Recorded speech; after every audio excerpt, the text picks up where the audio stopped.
কার রিজিকের প্রয়োজন আমার কাছে বলো, কার গুনাহ নিয়ে পাগল হয়ে গেছো ক্ষমা চাও। আমি আল্লাহ এখন তোমার জীবনের সব গুনাহ ক্ষমা দিব। এখন যদি আমি আল্লাহকে ডাক দাও, এখন লাইনটা বড় ক্লিয়ার, আমি আল্লাহ তোর এক ডাক পছন্দ করে তোর জীবনের সব গুনাহ মাফ করে দিব। ও দুনিয়াদারেরা, যারা আখিরাত বাদ দিয়া দুনিয়ার পেছনে দৌড়াও, বলো কার পেছনে ঘুইরা কি পাওয়ার আশায় দাড়ি কেটে ফেলেছ? কার পেছনে ঘুরে ঘুরে কি পাওয়ার আশায় নামাজ বন্ধ করেছ? কয় টাকা পাবি? 5,000, একটা টিনের ঘর। কিন্তু জানো নি তুই যার পিছনে ঘুইরা টাকার লোভে দাড়ি কাটছো, নামাজ ছাড়ছো, ও কত বড় স্বার্থপর, চাঁদাবাজ আর ধান্দাবাজ। স্বার্থে যদি আঘাত লাগে দল থেকে নাম কাটবে না, কল্লা কেটে ফেলবে। আল্লাহ তাআলা বলেন এই দুনিয়া কিছুই না, মরার পরে তোমার অনন্ত কাল শুরু হয়ে যাবে। হাসরের ময়দান তোমার জন্য রেডি হয়ে যাবে। ওই দিন আদালতে হিসাব দেওয়া লাগবে, কেউ পালাবার কোনো সুযোগ নাই।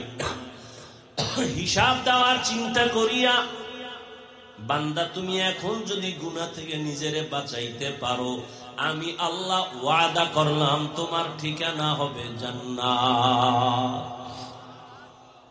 দুনিয়ার আদালতে কোন আসামি যখন হাজিরা দিতে যায়, রাতের থেকে ঘুম হয় না, কালকে হাজিরা। বিচারক যদি ডান বাম করে ফেলে আমার উপায় কি? খানা পর্যন্ত বন্ধ। আর আমার আল্লাহর আদালত তো আরো ভয়ঙ্কর আদালত। আল্লাহ পাকের আদালত এতটাই ভয়ঙ্কর, রহমতের নবী বলেন এই জমিন হবে কিয়ামতের মাঠ, আরাফার ময়দান হবে আল্লাহর বিচারালয়, আদালত। বিজ্ঞানীরা বলে জমিন থেকে 9,30,00,000 মাইল উপরে সূর্য। পৃথিবী নামক গ্রহটা যত বড়, পৃথিবীর থেকে সূর্য আরো 13 লক্ষ গুণ বড়। 9,30,00,000 মাইল উপর থেকে সূর্য তাপ দেয়। যদিও বিজ্ঞানীদের হিসাবে ভুল আছে, তারপর সাময়িক সময়ে যদি ধরেও নেই, সেই তাপ সহ্য করা যায় না। কি পরিমাণ গরম এই 2-3 বছর আমাদের দেশে পড়তেছে, কি পরিমাণ অসহ্যকর অবস্থা। আল্লাহর নবী বলেন কিয়ামতের দিন সূর্য নিচে চলে আসবে। 9,30,00,000 মাইল উপরের সূর্যের গরম সহ্য করা যায় না। কিয়ামতের দিন যখন নিচে নেমে আসবে, সূর্যের গরমে মাটির জমিনটা পুড়িয়া তামা হয়ে যাবে। নাফরমানের মাথার মগজগুলো ভাতের মারের মতো ফুটতে থাকবে। রহমতের নবী বলেন অন্যদিকে জাহান্নামের আওয়াজ, জাহান্নাম বলবে হে আল্লাহ কই বেনামাজি গুনাহগার গুলো কোথায়, আমার পেটে দাও, আমার পেটে বড় ক্ষুধা। রহমতের নবী বলেন এমন হালাত ওদিকে আমার আল্লাহ রাগান্বিত আওয়াজ দিবেন, লিমানিল মুলকুল ইয়াউম লিল্লাহিল ওয়াহিদিল কাহ্হার। আমার আল্লাহ তাআলা যখন রাগান্বিত কুদরতি আওয়াজ দিবেন, হাসরের ময়দানটা থরথর করে কেঁপে উঠবে। রহমতের নবী বলেন নারী আর পুরুষগুলো উলঙ্গ দাঁড়াবে হাসরের মাঠে। আম্মা জান আয়েশা রাদিয়াল্লাহু তাআলা আনহা বলেন ইয়া রাসূলুল্লাহ, নারী পুরুষ যখন উলঙ্গ দাঁড়াবে একটু কি লজ্জা হবে না? রহমতের নবী বলেন লজ্জা হবে পরের কথা, এমন ভয়ঙ্কর হবে হাসরের মাঠ, একজন আর একজনের দিকে তাকানোরই কোনো হুঁশ থাকবে না। নবীরা পর্যন্ত হাসরের ময়দানে রহমতের নবী বলেন কান্না করবেন। এত পরিমাণ কান্না, উম্মতের কথা ভুলে যাবেন। এই ভয়টা যার অন্তরে ঢুকবে, গুনাহ ছাড়বে, আল্লাহ ওয়াদা দিলেন তাকে জান্নাত দিয়ে দেব। আল্লাহ ঈমানের আলো দিয়েই তো সন্তানকে আল্লাহ পাঠাইছেন। যে ঘরে আসুক না কেন, নাবালেগ বাচ্চা ঈমানের আলো নিয়ে আসে। মা বাবা তারে মূর্তি দিয়া কয় সেজদা কর, মা বাবা গায়রুল্লাহর গোলাম বানায় দেয়। এজন্য কিয়ামতের ময়দানে অনেক আল্লাহর বান্দারা সন্তানের অপরাধের কারণে জাহান্নামের হ্যান্ডকাপ লেগে যাবে। আল্লাহ জিজ্ঞেস করবেন, এ সন্তান, নামাজ পড়েছো? বলে পড়ি নাই। রোজা রাখছো? রাখি নাই। কেন? সন্তান বলবে, আমার কোনো দোষ নাই, আমার মা বাবার কারণে আমি ঝামেলায় পড়েছি। আমার আব্বা আম্মা কোনোদিন আমাকে কোরআন শিখায় নাই, নামাজের কথা বলে নাই। জুমার মসজিদে যাইতো, আমারে কোনোদিন জুমার দাওয়াত দেয় নাই। ওয়াজের প্যান্ডেলে যাইতো, আমাকে ওয়াজের দাওয়াত দেয় নাই। মাঝে মাঝে ভোর রাতে সাহারি খাইতো আমার মা বাবা। আম্মা জান ডাকতেন, ওঠ বাবা, তাড়াতাড়ি ওইটা তুই একটা রোজা রাখ। আব্বা জান ধমক দিয়া বলতো, খবরদার, রোজা রাখাইও না, রাখাইলে আমার সন্তানের চেহারা নষ্ট হয়ে যাবে। আল্লাহর আদালতে সন্তান মা বাবার বিরুদ্ধে মামলা পেশ করবে। রব্বানা ইন্না আতা'না সাদাতানা ওয়া কুবারানা ফাআদাল্লুনাস সাবিলা। আমার মা বাবার কারণে আমি জাহান্নামের পথে চলে গেলাম। মা বাবায় যদি ছোট থেকে চেষ্টা করত, তাহলে তো আমি একটু লাইনে চলে আসতাম, নামাজ শিখতাম, রোজা শিখতাম। আমার আব্বা জান, আমার আম্মা আমাকে ছোট থেকে লাইনে চালায় নাই। এক বুড়া বাবা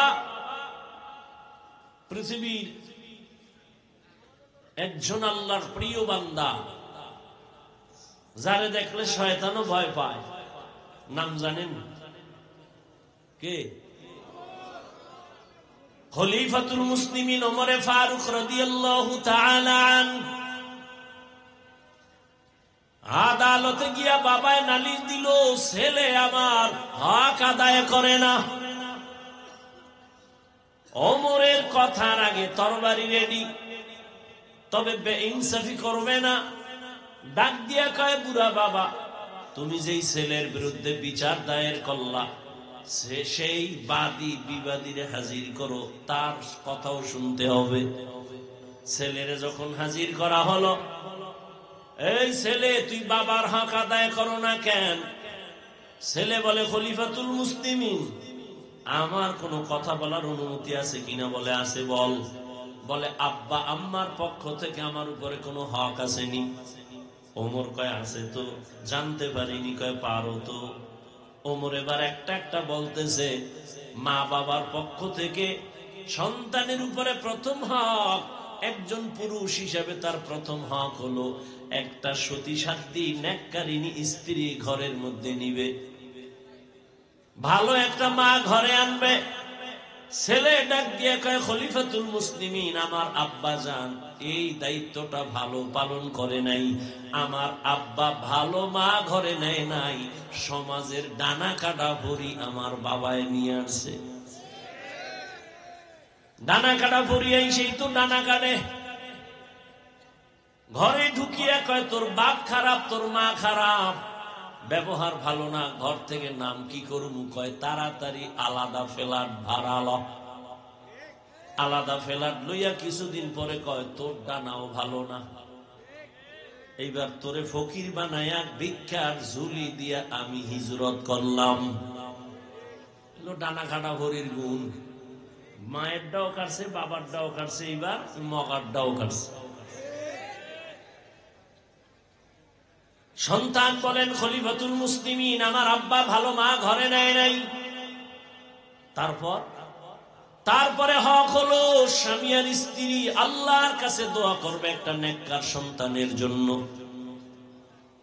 আমার বাবা মা কোনোদিন দোয়া করছে কিনা আমার জানা নাই।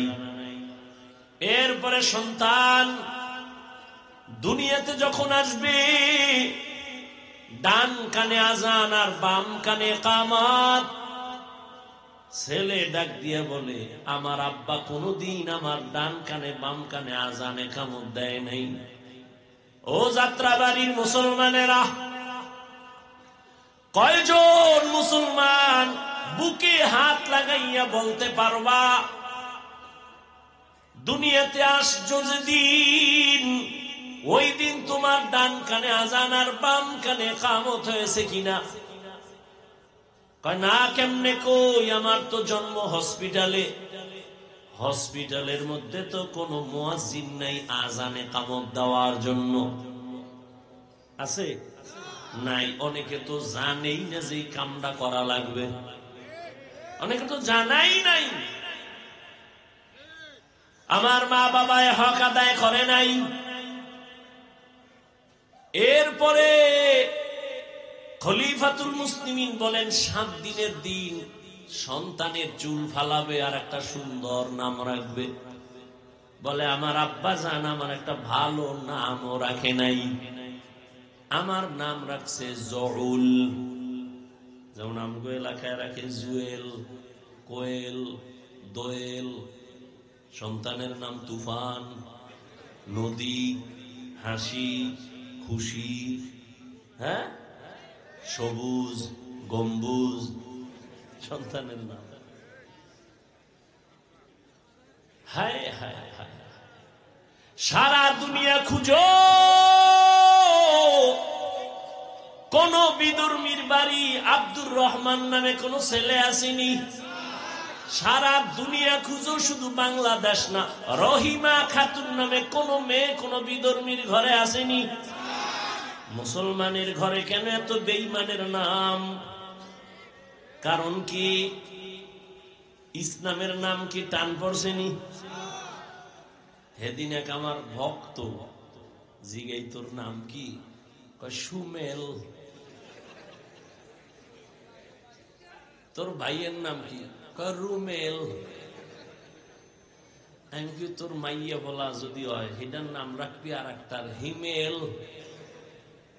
আর লাস্টে যেটা হইবে এটার নাম রাখবি জিমেল। আর কি করবি? জিন্দেগি মে বন্দেগি তু করনা হে, जिंदगी में बंदगी तू करना है, जिंदगी बे बंदगी शर्मिंदा है, जिंदगी बे बंदगी शर्मिंदा है। यहाँ हम सब मुसाफिर दिल ना लगा, अहले दिल की नजर से रूह करता जा, शाह दौलत सब फकीर गर नेक नहीं, शाह दौलत सब फकीर गर नेक नहीं, जिंदगी में बंदगी तू करना है,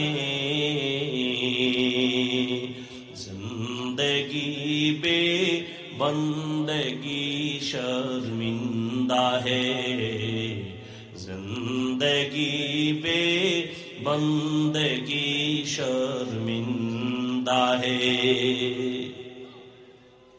ওমর ফারুক রাদিয়াল্লাহু তাআলা আনহু বললেন, বাবা মায়ের হক হলো ভালো নাম রাখবে।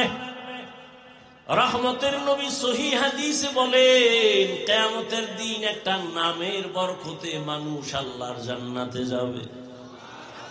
আতিনা ফি দারে দুনিয়া না হাসান, আতিনা ফি দারে উকবা না হাসান, ইয়া গিয়াসাল মুস্তাগীসিন ইহদিনা লিফতিখারা বিল উলুম ওয়াল গিনা। এরপরে মা বাবার দায়িত্ব কি?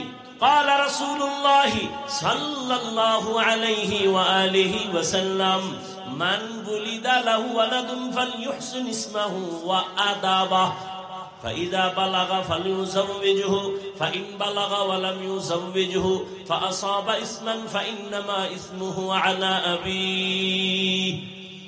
রহমতের নবী বলেন, সন্তান যখন আসে সুন্দর নাম রাখো আর আদব শিক্ষা দাও। কি শিক্ষা দাও? আদব কোথা থেকে শিখবেন? মায়ের গর্ভ থেকে তো আদব শিখা আসা যায় না। নবী বলেন, আদাবানি রব্বি ফাহসানা তাদিবি, আমার রব আমারে আদব শিখাইছেন। আল্লাহর দেওয়া শিক্ষা আদব কত সুন্দর। কেমন আদব আমার নবীর আল্লাহ শিখাইছেন। রহমতের নবী জীবনে কোনদিন একটা মিথ্যা কথা বলেন নাই কোন স্বার্থের জন্য। জীবনে নবী গালি দেন নাই। রহমতের নবী গালি শুনছেন, জবাবও দেন নাই। রহমতের নবী আমার দুটা চোখ গরম করে কোনদিন কারো দিকে তাকানো নাই। 10 বছর নবীর খেদমত করছেন আনাস রাদিয়াল্লাহু তাআলা আনহু। কোনদিন আনাস বলে আমার নবী কোনদিন এটা কেন এরকম কোন প্রশ্ন আমাকে করে নাই। আমি রাসূলের খেদমত করলাম, কোন ত্রুটি পাই নাই।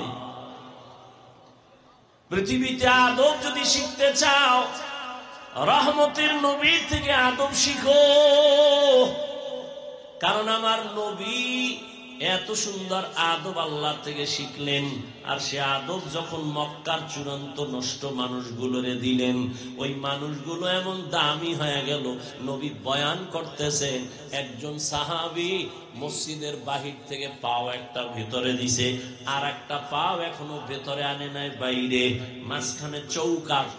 নবী বললেন সবাই বসে পড়ো। রহমতের নবীরা আসে, যেই পাওটা ভেতরে আর একটা বাইরে, ওই অবস্থায় চৌকাঠের উপরে বসে বললেন। পাওটা উঠাইয়াও ভেতরে নেন নাই, ভেতর থেকে বাহিরেও দেন নাই। রহমতের নবীর আদব, আর ওই আদর্শ যারা লালন করে তাদের থেকে আদব শিখো। আর এখন তো সন্তানেরা আপডেট হয়ে গেছে, দুনিয়াদারেরা আদব শিখানোর জন্য সকালবেলা মুয়াজ্জিন যখন আজান দিতে উঠে, আম্মা জানো সন্তানের কেজিতে পাঠাবার জন্য পাঠায় উঠে আদব শিখানোর জন্য। সেখানে গিয়া সন্তান আদব শিখে। শরতে অজাগর আদব নাম্বার 2, শরায়াতে আফা আদব শিখে। আর এই সন্তান রহমতের নবীর আদর্শ মাদ্রাসায় যখন যাবে, ওই সন্তানটা পড়বে শরায়াতে ওযু, শরায়াতে আল্লাহ। কি আদব! মানুষের জীবনের মহামূল্যবান এক সম্পদের নাম আদব। এই আদব আল্লাহ পাক রব্বুল আলামিন নবীর মাধ্যমে উম্মতের কাছে হাদিয়া দিয়ে দিলেন। ওই নবীর আদর্শের বাইরে কোনো আদব নাই, সব বেয়াদবি। আদবের আর এক নাম সুন্নত, আর এক নাম কি?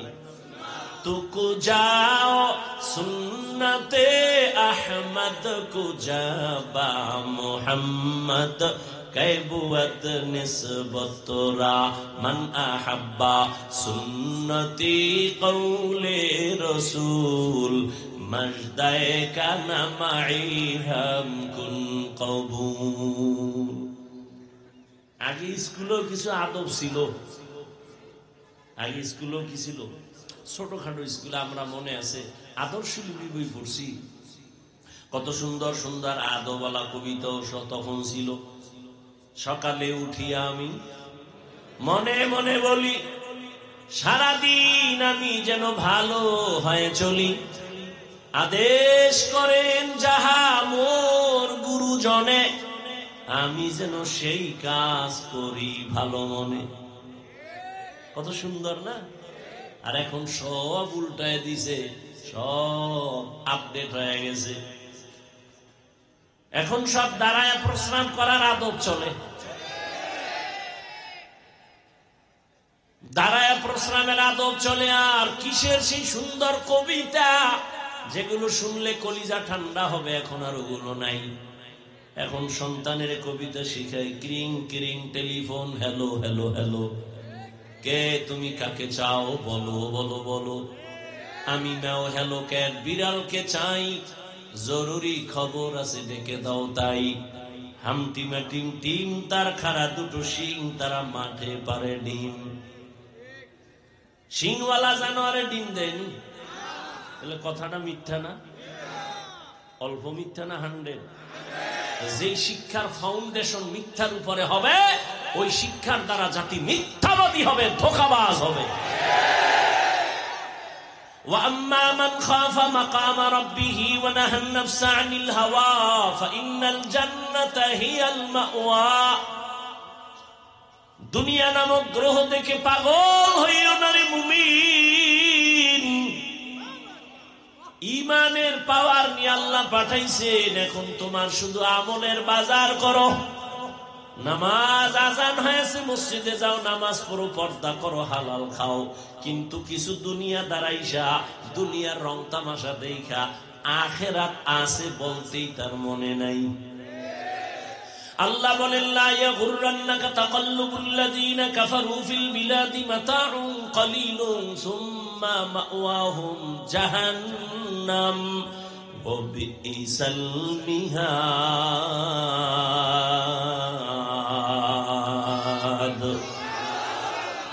বেঈমান মুশরিক কাফেরের বানানো গুলশান দেখা পাগল হইও না রে উম্মত। আল্লাহ বলেন, এগুলো দেখে পাগল হইও না, এগুলোর কোনো ভ্যালু নাই। বিউটি পার্লারের সৌন্দর্য দেখা সাইজা গুইজা একটা জাম কালা সাদা হয়ে গেছে, এক চোরায় কয় আমি এইটা নিয়েই মরমই, ডানা কাটা ভরি। যখন বাসায় নিয়ে গেছে, অজু বা পানি লাগছে, রৌদ্র লাগছে, আসল চেহারা বাইরে হয়ে গেছে। আমার এগুলো গেল, সেগুলো গেল। দুনিয়ার রংমহল এগুলো বিউটি পার্লারের মতো এখন দেখতেছো, কিছুক্ষণ পর থাকবে না, কিছুই না। রহমতের নবী যদি দোয়া করতেন, উহুদ পাহাড় স্বর্ণ বানায় দাও, আল্লাহ দিতেন না? নবী বলেন, আমি উল্টা দোয়া করছি, ও দয়ার মালিক আমারে গরিবী হালাতে রাখিও, গরিবী হালাতে মরণ দিও, কিয়ামতের দিন গরিবদের সাথে হাসর করাইও। রহমতের নবী বলেন, এই গরিবেরা, বড় লোকের বাড়ি গাড়ি দেখে পাগল পারা হইও না।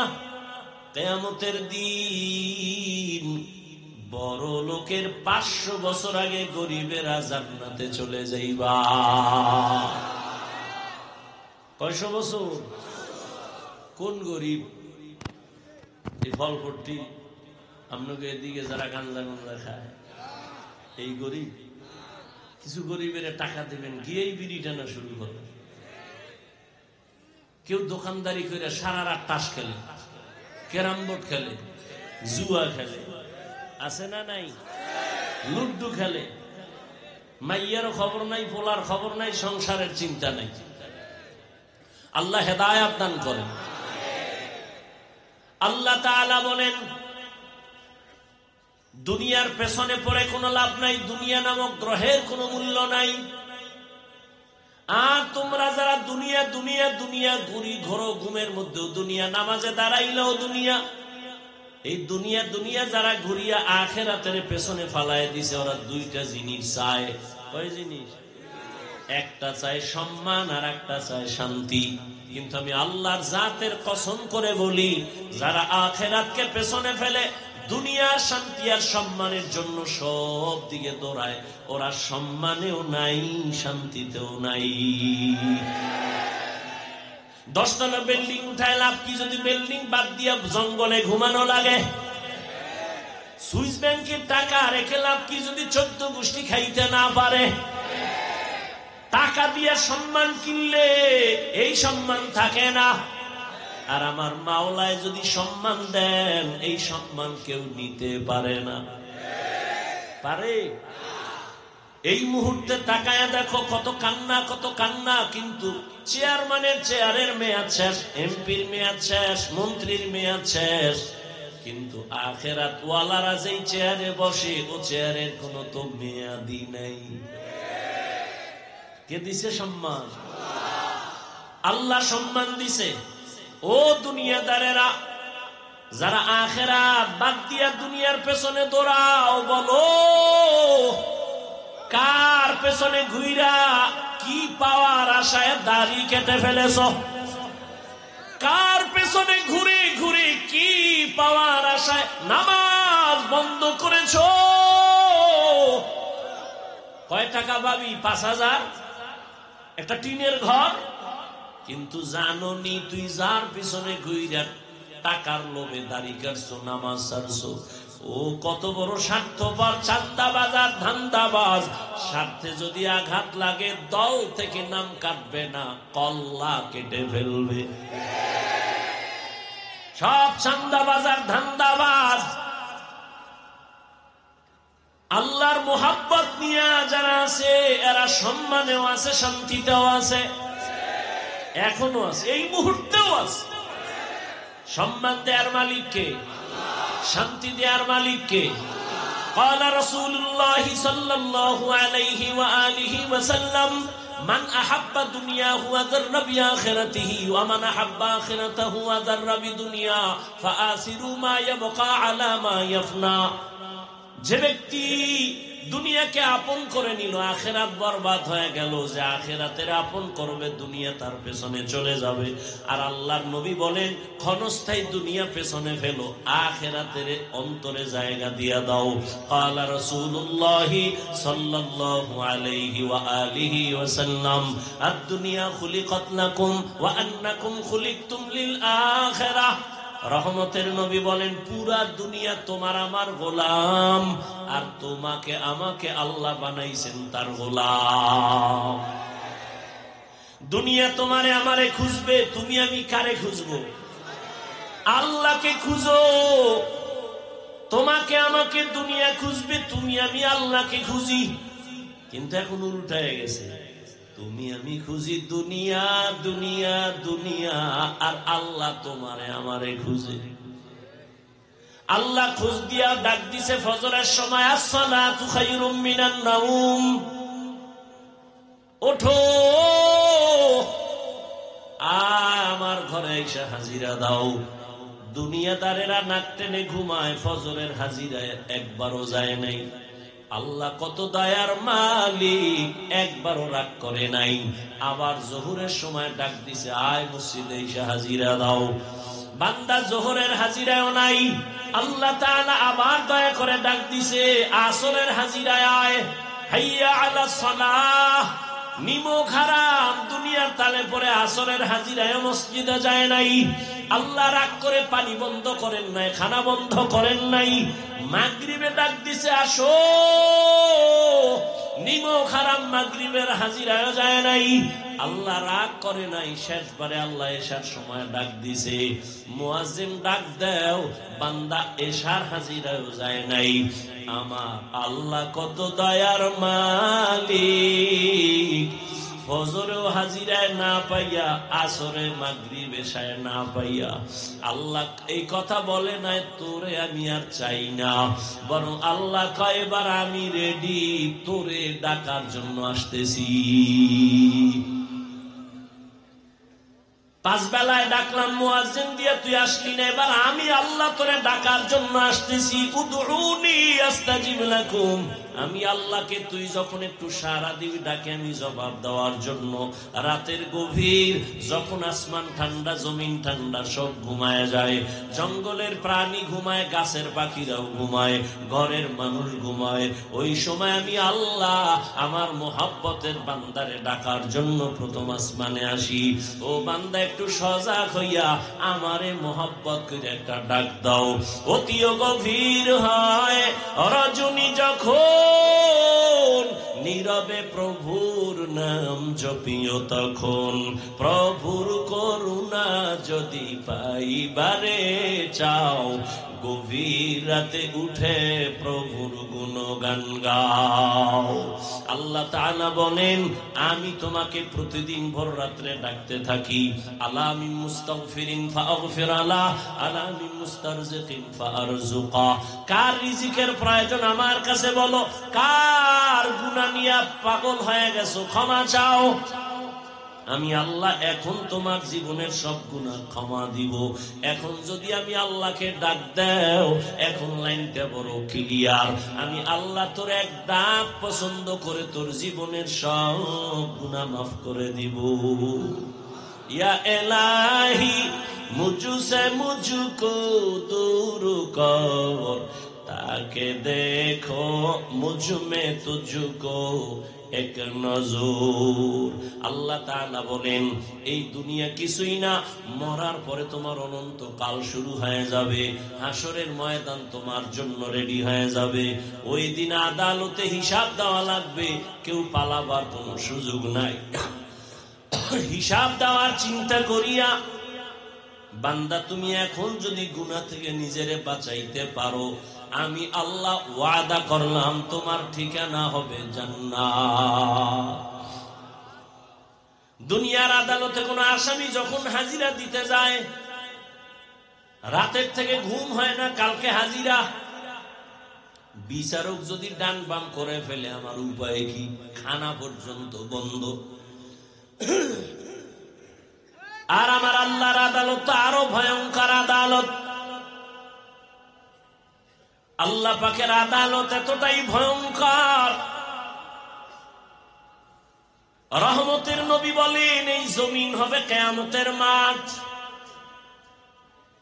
আরাফার ময়দান হবে আল্লাহর বিচারালয়, আদালত।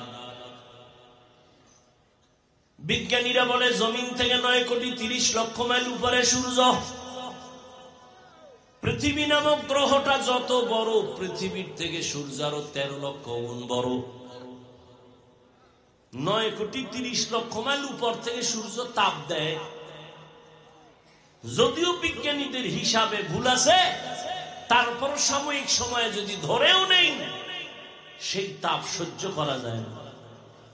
কি পরিমাণ গরম এই 2-3 বছর আমাদের দেশে পড়তেছে, কি পরিমাণ অসহ্যকর অবস্থা। আল্লাহর নবী বলেন, কিয়ামতের দিন সূর্য নিচে চলে আসবে। 9,30,00,000 মাইল উপরের সূর্যের গরম সহ্য করা যায় না। কিয়ামতের দিন যখন নিচে নেমে আসবে, সূর্যের গরমে মাটির জমিনটা পুড়িয়া তামা হয়ে যাবে। নাফরমানের মাথার মগজগুলো ভাতের মারের মতো ফুটতে থাকবে। রহমতের নবী বলেন, অন্যদিকে জাহান্নামের আওয়াজ। জাহান্নাম বলবে, হে আল্লাহ, কই বেনামাজি গুনাহগার গুলো কোথায়? আমার পেটে দাও, আমার পেটে বড় ক্ষুধা। রহমতের নবী বলেন, এমন হালাত ওদিকে আমার আল্লাহ রাগান্বিত আওয়াজ দিবেন, লিমানিল মুলকুল ইয়াউম লিল্লাহিল ওয়াহিদিল কাহ্হার। আমার আল্লাহ তাআলা যখন রাগান্বিত কুদরতি আওয়াজ দিবেন, হাসরের ময়দানটা থরথর করে কেঁপে উঠবে। রহমতের নবী বলেন, নারী আর পুরুষগুলো উলঙ্গ দাঁড়াবে হাসরের মাঠে। আম্মা জান আয়েশা রাদিয়াল্লাহু তাআলা আনহা বলেন, ইয়া রাসূলুল্লাহ, নারী পুরুষ যখন উলঙ্গ দাঁড়াবে, একটু কি লজ্জা হবে না? রহমতের নবী বলেন, লজ্জা হবে পরের কথা, এমন ভয়ঙ্কর হবে হাসরের মাঠ, একজন আর একজনের দিকে তাকানোরই কোনো হুঁশ থাকবে না। নবীরা পর্যন্ত হাসরের ময়দানে, রহমতের নবী বলেন, কান্না করবেন। এত পরিমাণ কান্না, উম্মতের কথা ভুলে যাবেন। এই ভয়টা যার অন্তরে ঢুকবে, গুনাহ ছাড়বে, আল্লাহ ওয়াদা দিলেন তাকে জান্নাত দিয়ে দিব। বাদশাহ হারুন রশিদের নাম আপনারা শুনছেন। বড় বাদশাহ, রাষ্ট্র চালায়, আবার বুজুর্গ। তিনি একদিন ওলামায়ে কেরামদের তার প্রাসাদে, রাজপ্রাসাদে ডাকলেন, মেহমানদারি করালেন। কে? তার স্ত্রীর নাম জানেননি? জুবায়দা খাতুন। জুবায়দা খাতুন বড় আল্লাহর পেয়ারা বান্দি, নিজে কোরআনের হাফেজা, আবার তার কাজের মহিলা ছিল 100, সবাই কোরআনের হাফেজা। জুবায়দা খাতুন সিদ্ধান্ত নিল, আমার বাড়ির মধ্যে 24টা ঘন্টার সেকেন্ডে সেকেন্ডে যেন প্রতি মুহূর্তে কোরআনের তেলাওয়াতের আওয়াজ শুরু হয়ে যায়। কাজের মহিলাদের শিডিউল করে দিল, আধা ঘন্টা তুমি তেলাওয়াত করবা, তারপরে কাজে যাবা, এরপরে আর একজন আধা ঘন্টা। এইভাবে এমন ভাবে শিডিউল করলো, জুবায়দার বাড়ির থেকে 24 ঘন্টাই কোরআন তেলাওয়াতের আওয়াজ।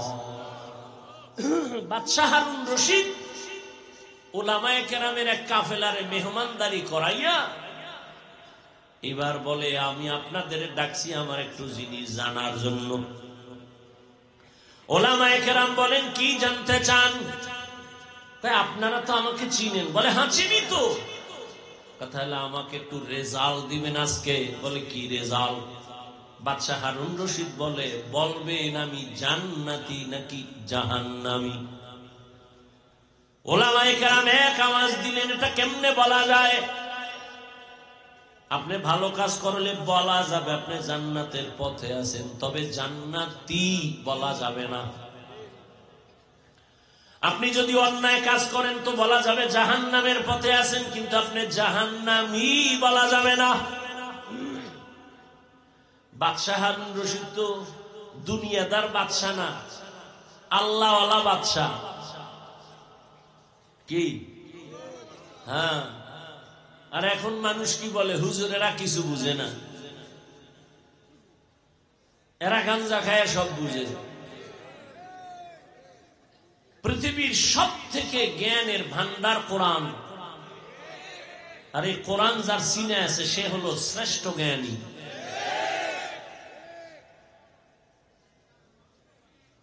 এই প্রপাগান্ডা ছড়ায় যারা আলেম থেকে জাতিকে আলাদা করতে চায়। কেন?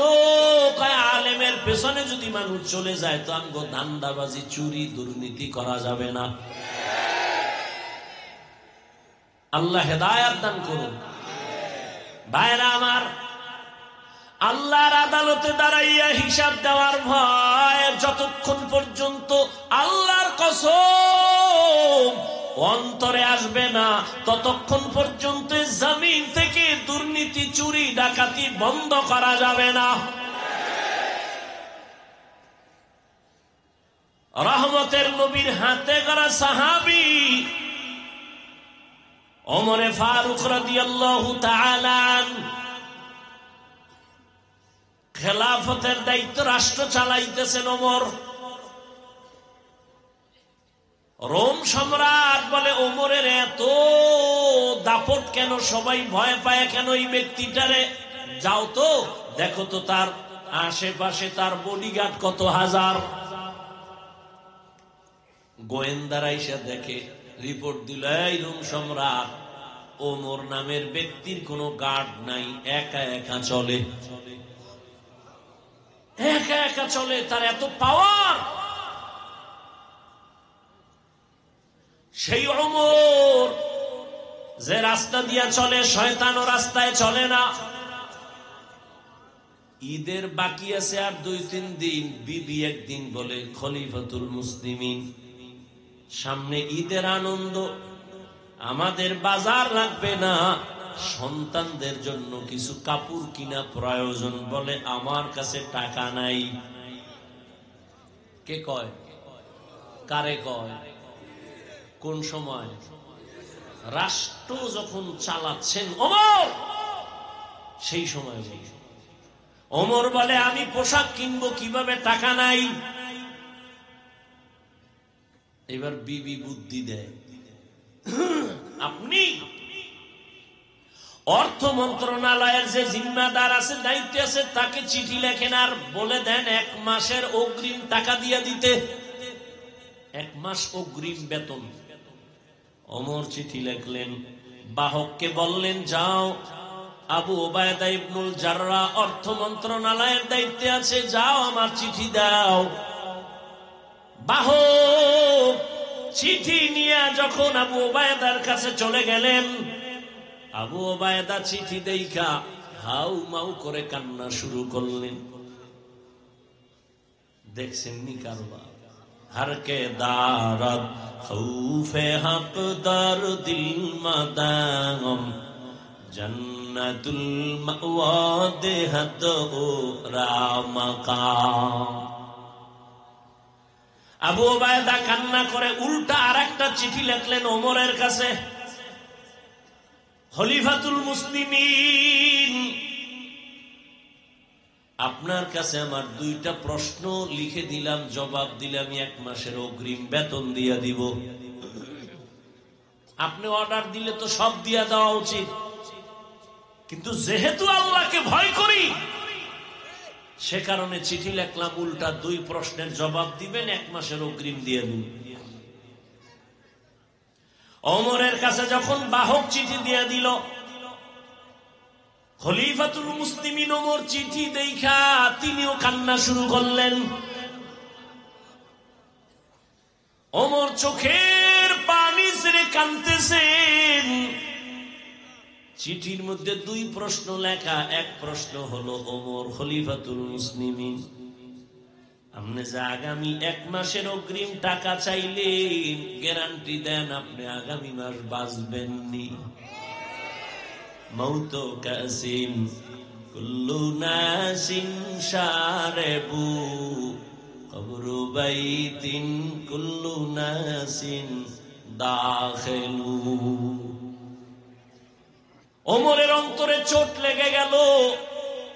দ্বিতীয় প্রশ্ন, খলিফাতুল মুসলিমিন, আজ আপনি ক্ষমতার চেয়ারে আছেন, আগামী মাস আপনি চেয়ারে থাকবেন কিনা, জনগণ রাখবে কিনা গ্যারান্টি? আগামী মাস জনগণ রাখবেনি নাকি আপনি জোহরের আগে যেতে হবে? গ্যারান্টি দেন, আগামী মাস বাঁচার গ্যারান্টি দেন। ওমর চোখের পানি ছেড়ে দোয়া করে, হে মালিক, আমার আবু ওবায়দারে তুমি কবুল করে নাও। আমার অন্তর চোখ আমার আবু ওবায়দা খুলে দিল।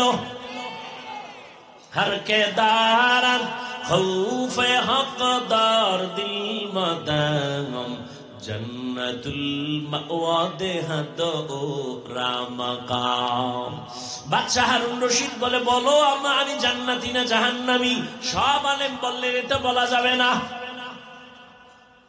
হারুন রশিদ কইতে খাওয়াইলাম ভাও, যেই ভিআইপি মেহমানদারি করাইলাম, আমারে বলবেন আমি জান্নাতি না জাহান্নামী? আপনি বলেন পারেন না, বলা যাবে না। কি আর করার, আলেমের উপরে কথা তো আর বলাই যাবে না। আল্লাহর কুদরত। ওই মজলিসের পেছন দিকে একটা বালক ছিল 9 বছরের। 9 বছরের বালক দাঁড়ায় গেছে পেছন থেকে। বাদশা জাহাপনা, যদি অনুমতি দেন আমি বাচ্চা মানুষ একটু কথা বলবো। বাদশা হারুন রশিদকে বলো। বললে কিরম সুরে বলা যাবে? আমাকে সামনে আসার রাস্তা দেন। সব আলেমরা চাইয়ে দিচ্ছে। এই বাচ্চাকে সামনে এসে গেল। এবার আপনার প্রশ্ন কি?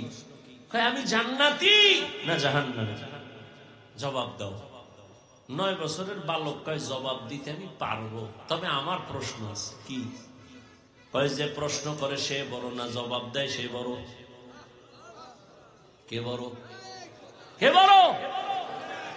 বাদশা হারুন রশিদ তো আল্লাহর প্রিয় বান্দা বলে, যে জবাব দেয় সেই তো প্রশ্নকারীর থেকে তুলনামূলক বড়। বেয়াদবি মাফ করবেন, সিংহাসনে আমারে বসায় দেন, আপনি নিচে আসেন। দুনিয়াদার বাদশা না, বাদশা হারুন রশিদ কয়, এই উজির নিচে বিছনা কর, আমি নিচে নামবো, ওরে এখানে বসায়া দাও। বাদশা হারুন রশিদ নিচে গিয়া বসলেন, 9 বছরের বালকের সিংহাসনে বসায়া দিছে। বালক তো যেমন তেমন না, সিংহাসনে বসেই কয়, বাদশাহ মাওলায় যদি কবুল করে এলেমের সম্মান এমনই হয়। এলমেরা এজাজু করদন বেহিসাব, খলকেরা দাদন জওয়াবে বাসওয়াব, হক না দারদ দোস্তে খলকা জারেরা, নিস্তে ই খসলত একে দিনদারেরা। বাচ্চা নিচে বসে গেলেন, বালক এখানে বসিয়া বুঝাই দিল এলেমের সম্মান আল্লাহ যদি দেন তো এমনই হয়। এত বড় বাদশা নিচে, আমি বালক উপরে, কে দিছেন সম্মান? এবার আবার প্রশ্ন করেন, বলে প্রশ্ন হলো আমি জান্নাতি না জাহান্নামী?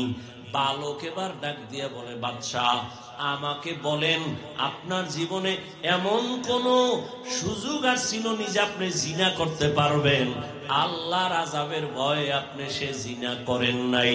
গুনাহ করার সুযোগ ছিল, চাইলেই আপনি দরজা লাগায় গুনাহ করতে পারতেন, কিন্তু আমার আল্লাহর আদালতে দাঁড়াবার ভয় আপনি গুনাহ করেন নাই, অন্যায় করেন নাই।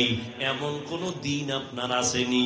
বলে একবার আর দুবার না, এরকম বহু সুযোগ আমার আছে। আমি চাইলেই গুনাহ করতে পারতাম, চাইলেই জিনা করতে পারতাম, কিন্তু আমার মালিকের আযাবের ভয়,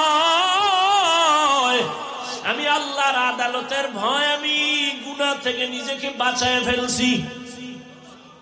বালক ডাক দিয়া কয়, বাদশাহ আমি নিশ্চিত বললাম আপনি জান্নাতি। ওলামায়ে কেরাম গরম হয়ে গেল। আমরা এতগুলো ওলামায়ে কেরাম কেউ বলতে পারলাম না বাদশাহ হারুন রশিদ জান্নাতি না জাহান্নামী। তুমি কেমনে বলছো বাদশাহ হারুন রশিদ জান্নাতি? বলে হ্যাঁ আমি বলেছি। দলিল দিব, দলিল নাও। দলিল আমার বাবার দেওয়া না, দাদার দেওয়া না, আল্লাহর কোরআন। ওই দলিলেই বলেছি বাদশাহ হারুন রশিদ জান্নাতি। দলিল কি? এই আয়াত, ওয়া আম্মা মান খাফা মাকামা রাব্বিহি ওয়া নাহান নাফসা আনিল হাওয়া ফাইন্নাল জান্নাতা হিয়াল মাওয়া। আল্লাহ ওয়াদা করেছেন আমার আযাবের ভয়ে, শাস্তির ভয়ে, আমার আদালতে হিসাবের ভয়, যারা দুনিয়াতে গুনাহ থেকে নিজেকে বাঁচাবে, আমি আল্লাহ ওয়াদা দিলাম সে জান্নাতি। আতিনা ফি দারে দুনিয়া না হাসান, আতিনা ফি দারে উকবা না হাসান, ইয়া গিয়াসাল মুস্তাগীসিন ইহদিনা লিফতিখারা বিল উলুমে ওয়াল গিনা। হর গোরি দে নে কো তু তৈয়ার হ্যায় জু না মাঙ্গে উসে তু বেজার হ্যায়। আর আল্লাহর ভয় অন্তরে জমা করার জন্যই তো এই ওয়াজের আয়োজন। আল্লাহওয়ালাদের নেক নজর, আল্লাহওয়ালাদের মজলিসে বসিয়া আখিরাতের আলোচনা শুনিয়া অন্তরে ভয় ঢুকাও। ওরে এই দুনিয়া কিছুই না। আজ আমার বাড়ি গাড়ি যাই বলি, কিন্তু কিছুই আমার সঙ্গে যাবে না। 3টা সাদা কাফনের প্যাকেট হইয়া যেদিন ঢুকিয়া যাওয়া, এখন আমার জন্য কত সম্মানের গাড়ি আর চেয়ার, তখন আমারে 3টা কাফনের একটা কাফন কেউ বাড়াইয়াও দিবে না। ওরে আমার মাওলার পরিচয় না নিয়া, গুনাহ নিয়াই যদি কবরের মধ্যে রওনা দাও, ওরে আজরাইল যদি আইসা দেখে, ও যুবক তোমার কানের ভেতরে গানের তাল লাগানো, আর মোবাইলে তুমি গুনাহ দেখতেছো, আজরাইল আইসা যদি এর মধ্যে ধরিয়া ফালায়, ওই অন্ধকার কবরে যখন যাইবা, ওই কবর তখন তোমাকে আর রেহাই দিবে না, ছাড় দিবে না। এরে নবীর উম্মতের দল, ওই কবরের আযাব সহ্য করার শক্তি কিন্তু কারো হবে না। এরে আল্লাহর বান্দারা, এই ভয়টা সাহাবায়ে কেরামের মধ্যে যখন ঢুকছে, আজীবন তারা কান্না করে করে আল্লাহর মোহাব্বত নিয়ে চলছেন। এরে আল্লাহর গোলাম, এখনো সময় আছে, তওবা করো। আল্লাহ ওয়ালাদের নেক নজর ছাড়া অন্তর সোজা করা কোনোভাবেই সম্ভব না। আল্লাহর ভয় অন্তরে জমা করার জন্য আল্লাহ ওয়ালাদের নেক নজরের বিকল্প কোনো রাস্তা নাই। আউলিয়ারা কারে উকবা ইখতিয়ার, জাহেলারা কারে দুনিয়া ইখতিয়ার। আল্লাহ ওয়ালাদের সোহবত অন্তরে আল্লাহর ভয় ঢুকানোর একমাত্র পথ। এজন্য আমরা গুনাহমুক্ত হইয়া আল্লাহ ওয়ালার নেক নজর নিয়া জান্নাতি হইয়া কবরে যেতে চাই ইনশাআল্লাহ। আল্লাহ সবাইকে কবুল করে। আর মহব্বতে বলেন আল্লাহুম্মা আমিন। আজকে আপনি সুস্থ, কালকে এই টাইমে সুস্থর গ্যারান্টি আছে? হ্যাঁ, ইদানিং বেশি মরে সুস্থ মানুষ আর যুবক, অসুস্থ মানুষ কম মরে। অতএব বাহাদুরি করবেন না। আমাদের হযরত শাইখে চরমনায় চলে আসবেন, বয়ান করবেন, দোয়া করে তওবা করে এরপরে বিদায় নেবেন ইনশাআল্লাহ। আল্লাহ সবাইকে কবুল করেন। খবরদার, কোনোভাবেই যেন এই মজলিস বিশৃঙ্খলা না হয় আপনার কারণে, তাহলে আল্লাহর কাছে আপনি ধরা খেয়ে যাবেন।